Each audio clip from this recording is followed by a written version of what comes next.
नमस्कार दोस्तों, स्वागत है आप सभी का अपने YouTube चैनल ट्रिकी मैथ्स पर। तो आज हम अपने इस वीडियो के अंदर दो चरों वाले रैखिक समीकरण के बारे में पढ़ेंगे, जो कि अपनी 10th की बुक के हिसाब से बहुत ही इंपॉर्टेंट है। और ये उन बच्चों के लिए जो कि मैथ्स में कमजोर है उनके लिए बहुत ही ज्यादा इंपॉर्टेंट, क्योंकि इस एक्सरसाइज के अंदर 6 नंबर का क्वेश्चन अपने एग्जाम के अंदर हर बार अनिवार्य पूछा जाता है। 100% गारंटी इसका क्वेश्चन पूछा जाता है। ठीक है, तो इसका आधे से 50% पोर्शन 9th के अंदर है और इसका काफी पोर्शन अपने 10th के अंदर भी दिया गया है। ठीक है, तो सबसे पहले हम देखते हैं कि रैखिक समीकरण क्या होता है। तो हमने अपने पिछले वीडियो में बहुपद के बारे में जानकारी प्राप्त की थी। तो ठीक है, बहुपद के अंदर हमने चरों के बारे में पढ़ा था, चर जिनका मान एक से भी अधिक होता है, जिनका मान निश्चित नहीं होता, उनके बारे में पढ़ा था।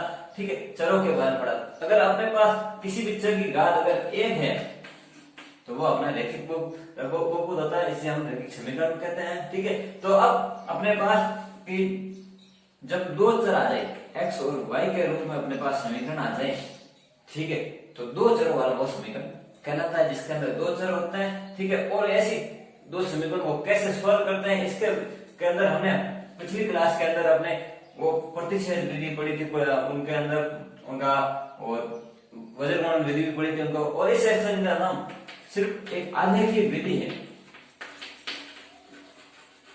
आलेखीय विधि के ऊपर हम ज्यादा से ज्यादा जोर देंगे, क्योंकि यही अपने बोर्ड एग्जाम के अंदर पूछी जाती है। ठीक है, तो आइए अपने पहले एग्जाम के माध्यम से पढ़ते हैं अपनी आलेखीय विधि। तो आइए अब हम अपना पहला एग्जाम्पल देखते हैं। ठीक है, तो इस एग्जाम्पल में अपने को किसी ने पूछा जाता है कि दो रैखिक समीकरण अपने को दिए गए हैं। ठीक है, और उनका अपने को आलेखीय निरूपण करना है। ठीक है, तो आलेखीय निरूपण करने के लिए सबसे पहले हम क्या करेंगे कि इन समीकरणों को समीकरण 1 और समीकरण 2 नाम दे देते हैं। ठीक है, तो समीकरण 1 से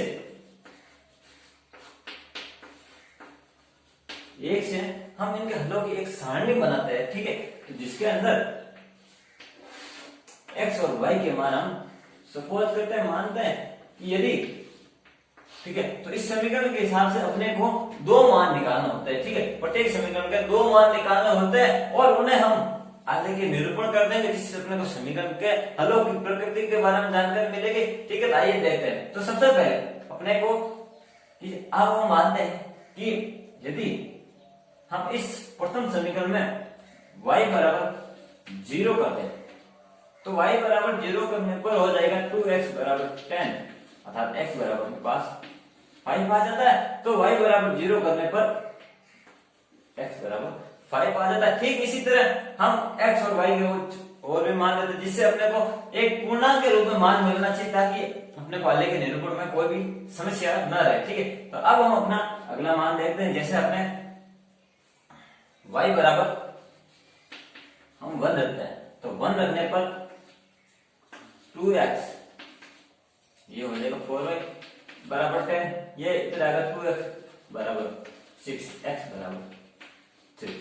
तो ये अपने पास एक और मान आ जाता है 1 और 3। तो इस तरह अपने को पहले समीकरण के दो मान अपने को प्राप्त हो जाते हैं। ठीक उसी तरह समीकरण 2 से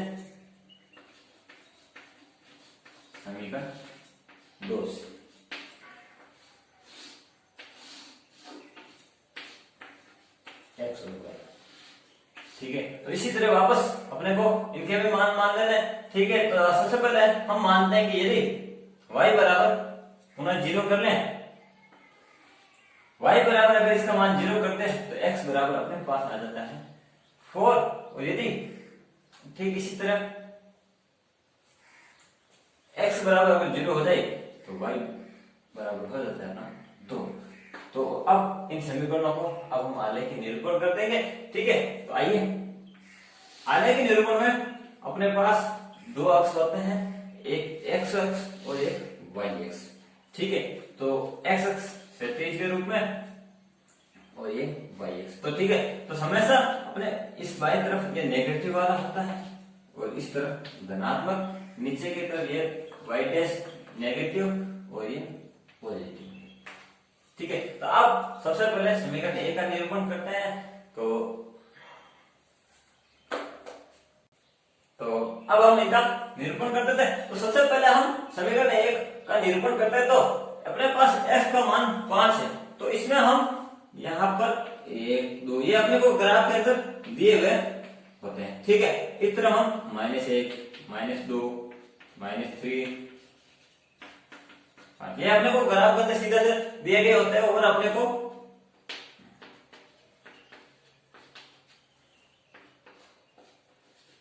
ये अपने नीचे ऋणात्मक होता है। ठीक है, तो सबसे पहला पॉइंट 5 और 0, तो x का मान 5 और y का मान 0, तो ये अपने पास 5 0। ठीक है, तो सबसे पहले हम x को लिखते हैं, उसके बाद y को लिखते हैं, तो ये अपने पास पहला पॉइंट अपने को a पॉइंट मिल जाता है 5 0। फिर उसी तरह y का मान a और x का मान 3, तो x का मान अपने पास 3 यहाँ आ जाता है और y का मान 1 ये यहाँ आ जाता है, तो ये अपना b पॉइंट मिल जाता है 3,1। अब हम इनको अपने स्केल की सहायता से सीधे एक स्ट्रेट लाइन खींच लेते हैं।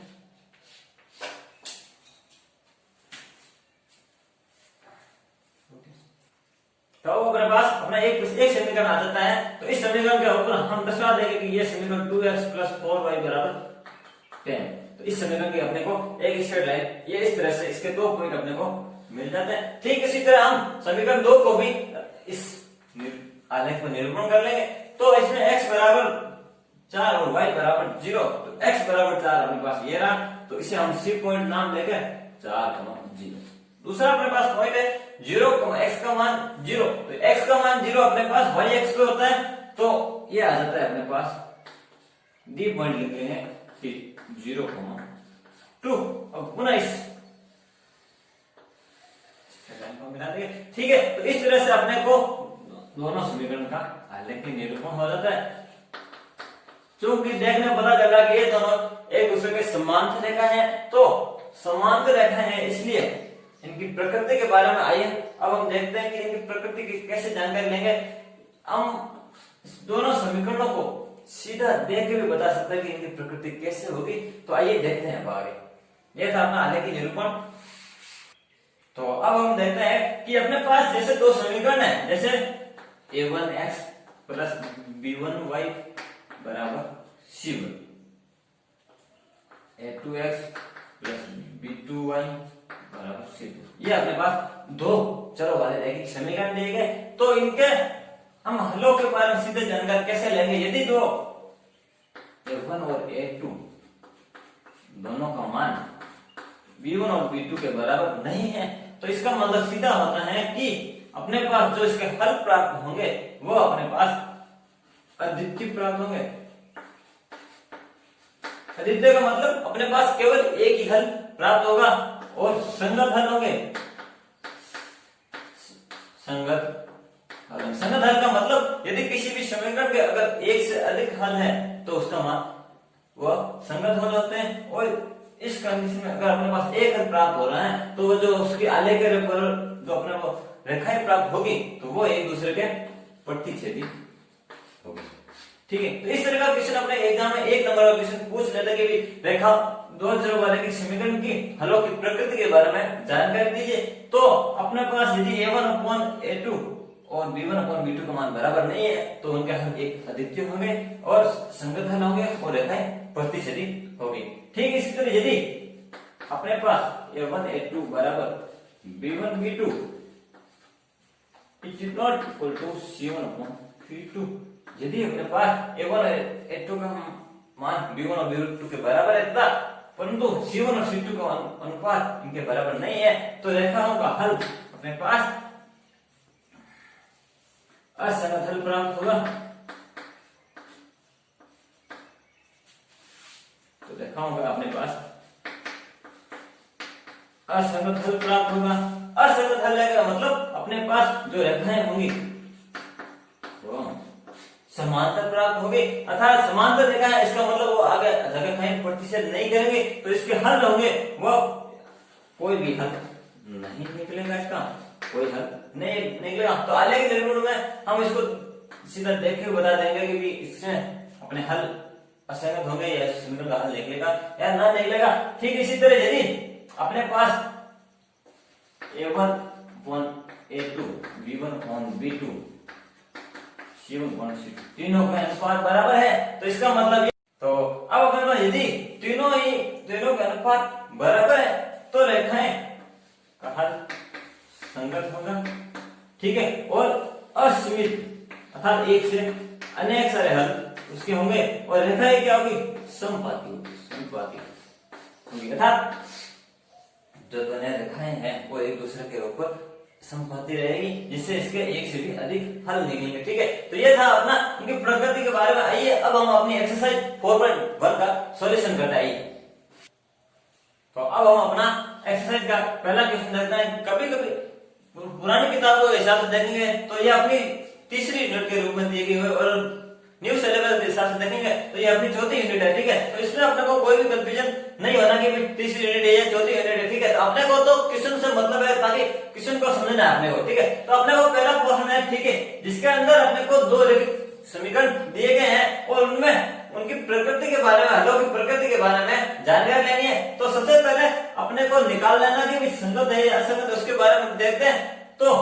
हम निकाले a1/a2, a1/a2 का मान है अपने पास 4/1/2 और इसी तरह b1/b2 तो इस ये 3/6 ये आ जाता 1/2 और c1/c2। ठीक है, तो जो कि अपने को सीधा सिंपल सा दिख रहा है कि अपने पास a1 और a1/a2 b1/b2 का मान दोनों बराबर है, परंतु c1 और c2 का मान बराबर नहीं है। ठीक है, तो सीधा सिंपल है कि अपने उस समीकरण में हमने देखा था कि यदि ये बराबर नहीं है तो रेखाएं एक दूसरे के समांतर होगी और उसके जो हल होंगे वो असंगत प्राप्त होंगे। ठीक है, ठीक है, तो इसका हल जो होंगे वो अपने पास असंगत प्राप्त होंगे। ठीक है, ठीक इसी तरह अपना अगला एग्जांपल देखते हैं जिसमें अपने को वापस पुनः अपना अनुपात निकाल लेते हैं। a1/a2 का मान 3/6 1/2 b1/b2 -1/2 ये भी 1/2। ठीक इसी तरह c1/c2 1/2। क्योंकि अपने को पता यहाँ से दिख रहा है कि भाई सिंपल है कि a1/a2 बराबर b1/b2 तीनों ही बराबर है। ठीक है, तो इससे अपने को पता चलता है कि जो हल होंगे वो अपने को संगत प्राप्त होंगे क्योंकि तीनों का मान बराबर है। ठीक उसी तरह एक से अधिक हल भी प्राप्त होंगे, अपने को अनेक हल प्राप्त होंगे और जो रेखाएं होंगी वो एक दूसरे के समपाती होगी। ठीक है, यह तो थी अपनी हलों की प्रकृति के बारे में। ठीक है, अब उनका आलेख के निरूपण कैसे करते हैं। ठीक है, तो आलेख के निरूपण आइए देखते हैं। तो आइए अब अपने पास अपना अगला क्वेश्चन है। ठीक है, तो इस क्वेश्चन को ध्यान से सुनना क्योंकि इस क्वेश्चन के अंदर मैं आपको इसके हलों की प्रकृति से लेकर उनका आलेख के विधि के निरूपण से लेकर उनका हल तक संपूर्ण चीज इसमें समझाऊंगा ताकि आप इस क्वेश्चन के माध्यम से पूरी एक्सरसाइज आपको कंप्लीट हो जाएगी। ठीक है, तो आइए अब देखते हैं। तो ठीक है, तो सबसे पहले अपने पास a1/a2 इसका अनुपात निकालना है। अनुपात निकालने पर अपने पास यह आ जाता है 1। ठीक इसी तरह b1/b2 निकाल लेते हैं। तो b1/b2 तो -5/1 तो यहाँ आता है -5। तो सिंपल सी बात है कि दोनों का मान बराबर नहीं है। a1/a2 is not equal to b1/b2 दोनों ही बराबर नहीं है। ठीक है, तो इसमें सिंपल सा दिख रहा है कि इसके जो हल होंगे वो अद्वितीय होंगे तथा जो दोनों रेखाएं हैं वो प्रतिच्छेद करेगी। तो प्रतिच्छेद करेगी इसका मतलब यह होगा कि जो इस समीकरण का एक हल और इस समीकरण का एक हल दोनों एक बराबर होंगे, वही इस समीकरण के अपने पास मूल हल होंगे। ठीक है, तो अब हम इनके ये तो थे इनकी हलों की प्रकृति के बारे में। तो अब हम इनका आलेख की विधि से निरूपण करते हैं। तो समीकरण 1 से, ठीक है, तो वापस अपने को वही विधि अपनानी है x और y। ठीक है, तो सबसे पहले अपने को x का एक मान अपने को पता करना है। ठीक है, तो शुरुआत में हम y बराबर 0 रखते हैं। y बराबर 0 रखने पर 2x + 4 बराबर 0। तो यहां से x बराबर आ जाएगा -2। तो x बराबर -2। ठीक है, तो अब अपने को एक और मान देखते हैं। एक मान अपने को मिल गया, दूसरा मान हम निकालते हैं। ठीक है, अब हम y बराबर अपने पास 2 रखते हैं। ठीक है, y बराबर 2 रखने पर, y बराबर 2 रखने पर समीकरण अपने को ये आ जाएगी x माइनस का 10 हो जाएगा प्लस 4 बराबर 0। तो 2x माइनस 6 बराबर 0, तो ये x बराबर 3, ये आ जाता है 3। तो इस तरह अपने समीकरण 1 का जो हल अपने को संख्या है समीकरण, अब हम समीकरण 2 समीकरण 2 का पुनः हम सारणी बनाते हैं। ठीक है, तो x और y, तो चूंकि हमने सबसे पहले देखा था कि रेखा प्रतिच्छेद करेंगे, तो एक बार पुनः हम 3 और 2 को मान के इसमें समीकरण रखकर ट्राई करते हैं ताकि इसके मान यह संतुष्ट करते हैं या नहीं करते। ठीक है, तो x का मान 3 रखते हैं, तो 3 रखने पर 6, ठीक है, प्लस y, तो यहां से अपने को y बराबर मिल रहा है 2, अर्थात समीकरण के मान अपने को संतुष्ट कर रहे हैं। एक मान अपने को मिल जाते हैं 3 और 2। ठीक है, तो अब हम समीकरण है, अब यदि y बराबर 0 रख दे, तो y बराबर 0 रखने पर x का मान अपने पास मिल जाएगा समीकरण से 2x माइनस l बराबर 0, तो x बराबर अपने पास आ जाता है 4। चलो अब अपने दोनों समीकरणों में समीकरण हलों के बारे में मिल गया। अब इनको हम संख्या रेखा पर निरूपित कर देते हैं। ठीक है, तो आइए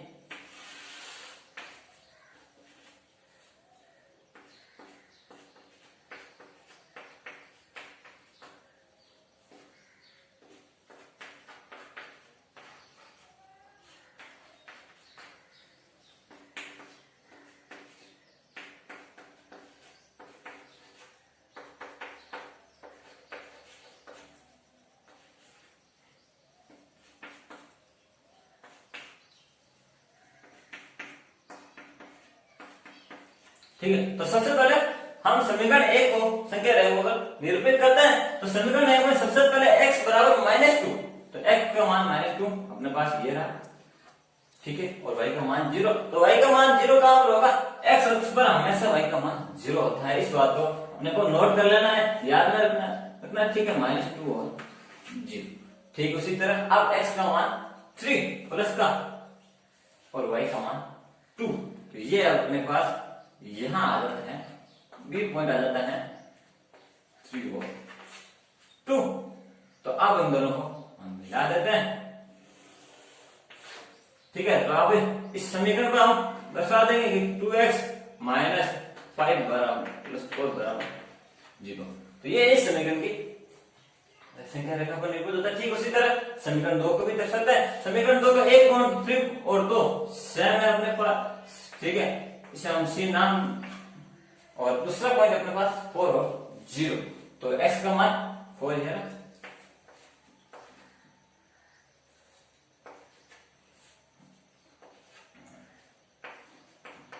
मान 0, तो इसे वापस पुनः हम मिला देंगे और इस पे दर्शा देंगे। ठीक है, तो जो इनका ये प्रतिच्छेद बिंदु होगा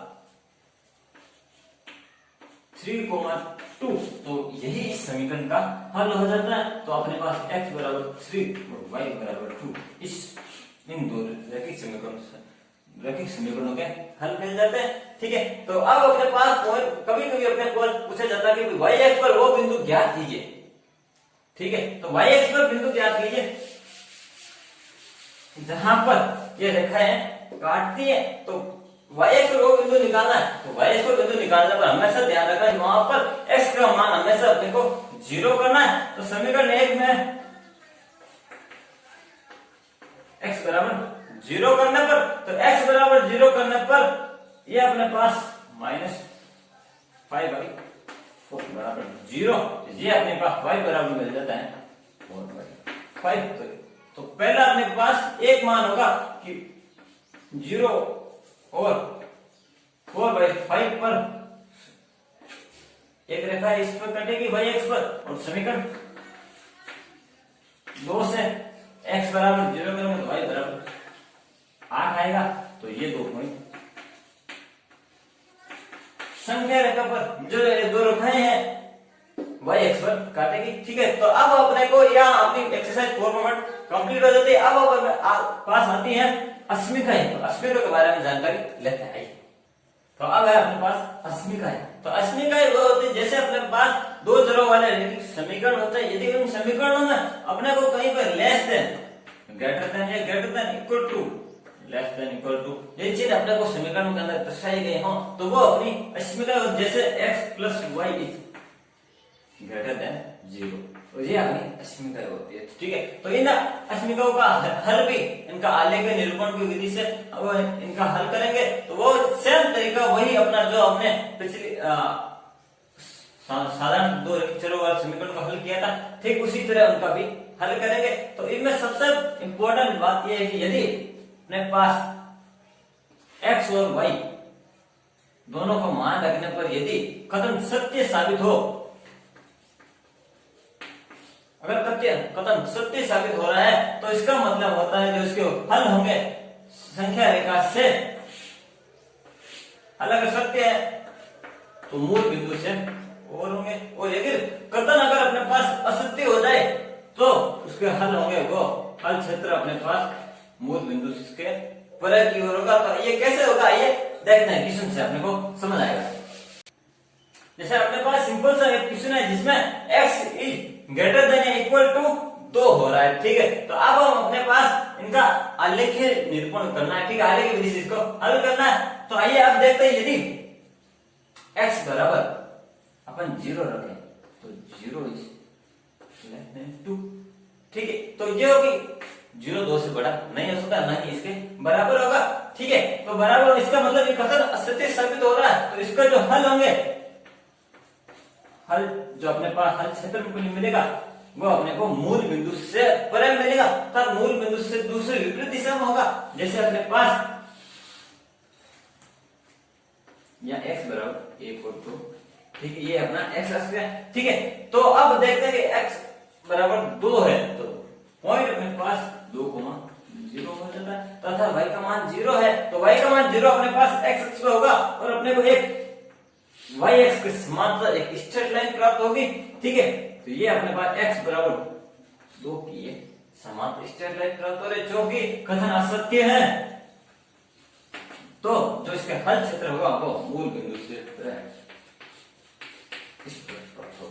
ठीक है, तो इस तरह से अपने को समीकरण को आलेख निरूपण कर सकते हैं। ठीक है, कभी कभार इसमें अपने को मापांक के रूप में x बराबर मापांक के रूप में भी क्वेश्चन पूछे जाते हैं। तो आइए मापांक के रूप में क्वेश्चन को भी सॉल्व करते हैं। तो अब अपने पास अपना एग्जांपल है मापांक के रूप में। ठीक है, जिसके अंदर y माइनस एक्स का मापांक लेस देन या इक्वल टू 3 है। ठीक है, तो इसमें अपने को सीधा सिंपल सा दिख रहा है कि मापांक का मतलब होता है कि जो इसमें जो भी मान अपने को माइनस और प्लस में जो भी मान प्राप्त होगा तो उसका हल निकल के अपने को ये मापांक हमेशा इसको एक पॉजिटिव राशि अपने को देता है। ठीक है, तो मापांक को हटाने पर अपने पास धनात्मक और ऋणात्मक दोनों ही मान अपने को लेने होते हैं। ठीक है, तो -3 equal to y minus x greater than 3। तो अपने को मापांक को हटाने के लिए प्लस और माइनस दोनों चीजों को लेना होता है। ठीक है, तो अब हम इसके दो समीकरण बन जाता है अपने पास -3 is less than x minus y, और एक समीकरण अपने पास बनता है y minus x is less than equal to 3। ठीक है, तो अब इन समीकरण को हल कर लेते हैं। ठीक है, तो हल करने पर ये -3 माइनस को अगर किसी भी स्पीकर में भाग दिया जाए तो इसको चिन्ह है जो अपने पास विपरीत हो जाता है। ठीक है, तो y माइनस एक्स, तो ये जो ग्रेटर देन था तो ये लेस देन में बदल जाएगा। ठीक है, और ये 3 आ सकता है। ठीक है, ठीक इसी तरह ये तो अपने पास समीकरण सबसे पहले अपने पास मौजूद है, क्योंकि समीकरण में -1 का भाग दिया जा रहा है तो ये अपने पास x माइनस वाई मिल जाती है। ठीक है, तो इसे हम संख्या रेखा पर निरूपण कर लेंगे। तो संख्या रेखा पर निरूपण करने के लिए सबसे पहले हम इन्हें मूल बिंदु पर ट्राई कर लेते हैं। x और y का मान 0 0 रखते हैं। 0 0 रखने पर 0 is less than equal to 3 आ रहा है। ठीक है, इसका मतलब कथन पास सत्य कथन है, तो इसके जो हल होंगे, हल क्षेत्र होगा वो मूल बिंदु की ओर होगा। ठीक है, इसी तरह अपन इसका अगर हल निकाले तो 0 ये भी कथन सत्य है। ठीक है, तो अपने इसके जो हल होंगे वो भी मूल बिंदु की ओर ही होंगे। ठीक है, तो अब हम इसका हलों को निकालते हैं, तो वापस वही अपनी सारणी बना लेते हैं x और y। तो सबसे पहले x का मान 0 रख देते हैं, और x का मान 0 रखेंगे तो y बराबर -3 हो जाएगा, और जब y बराबर 0 रखेंगे तो x बराबर यहाँ से 3 मिल जाएगा। ठीक, इसी तरह इस समीकरण की भी हम, तो यदि x बराबर 0 तो y बराबर 3, और यदि y बराबर 0 तो x बराबर -3। तो ये अपने पास दो समीकरणों के सारणी बन जाती है, और अब हम इनके संख्या रेखा पर निरूपण कर लेते हैं। ठीक है, तो ये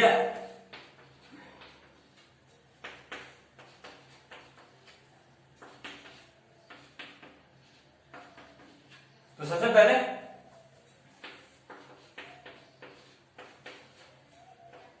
तो x बराबर 0 और y बराबर -3, तो -3 ये यहां मिलेगा अपने को ये पॉइंट।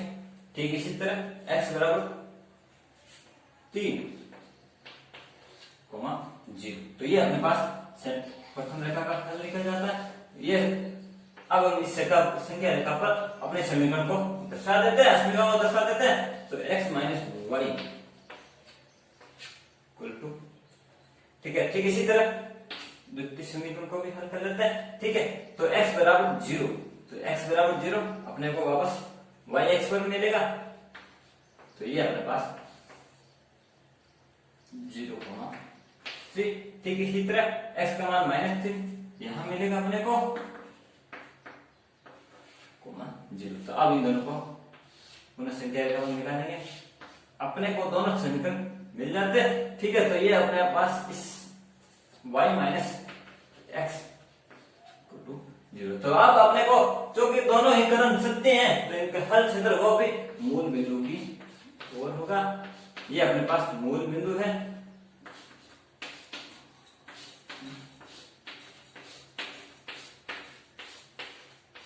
ये इस तरह से अपने को अस्मिका वाले क्वेश्चन को हल करना है। ठीक है, तो आज का सेशन अपना यही समाप्त होता है। अगर आपको अपना सेशन पसंद आए, ज्यादा से ज्यादा लाइक कीजिए, शेयर कीजिए, कमेंट कीजिए।